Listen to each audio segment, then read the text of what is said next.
തെക്കൻ കേരളത്തിൽ പ്രചാരത്തിലുള്ള പിന്നൽ തിരുവാതിര പയ്യന്നൂർ ഗ്രാമം പ്രതിഭ അരങ്ങിലെത്തിക്കുന്നു. ഗ്രാമം പ്രതിഭയുടെ സാംസ്കാരികോത്സവത്തിന്റെ ഭാഗമായാണ് തിരുവാതിര അരങ്ങേറുന്നത്.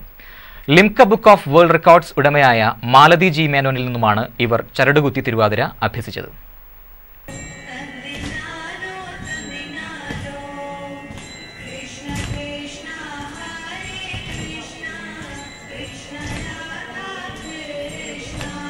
തിരുവാതിരക്കളിയുടെ നൂതനാശയത്തിന്റെ ആവിഷ്കാരമാണ് പിന്നൽ തിരുവാതിര. 8 പേരടങ്ങുന്ന 7 ടീമുകളായാണ് തിരുവാതിര അവതരിപ്പിക്കുന്നത്. പാട്ടിനും താളത്തിനുമനുസരിച്ച് ഒരേ സ്റ്റേജിൽ 7 റൗണ്ടുകളിൽ ഇവർ ചുവടുവെച്ച് ആദ്യം തിരുവാതിരക്കളിയും തുടർന്ന് പിന്നൽ തിരുവാതിരയും അവതരിപ്പിക്കും.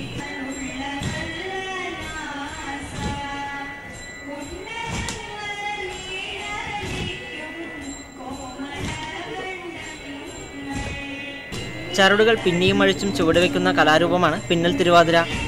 ലീല ഓംചേരിയുടെ മഹാബലി ചരിതവും ദേവീസ്തുതിയും പാടിയാണ് തിരുവാതിര അവതരിപ്പിക്കുന്നത്.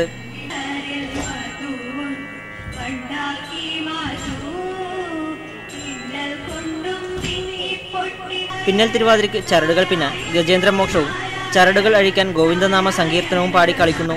12 വയസ്സ് മുതൽ 62 വയസ്സ് വരെയുള്ള സ്ത്രീകൾ തലമുറകളുടെ സംഗമമായാണ് ഈ കലാവിരുന്ന് വേദിയിലെത്തിക്കുന്നത്. മലബാറിൽ ആദ്യമായിട്ടാണ് ഇങ്ങനെയൊരു പിന്നൽ തിരുവാതിര അവതരിപ്പിക്കുന്നത്. തെക്കൻ കേരളത്തിൽ ഉള്ള ഒരു ശീലമാണ്. അത് ആദ്യമായിട്ട് അവതരിപ്പിക്കുന്നത് തന്നെ ശ്രീമതി മാലതി ജി മേനോനാണ്.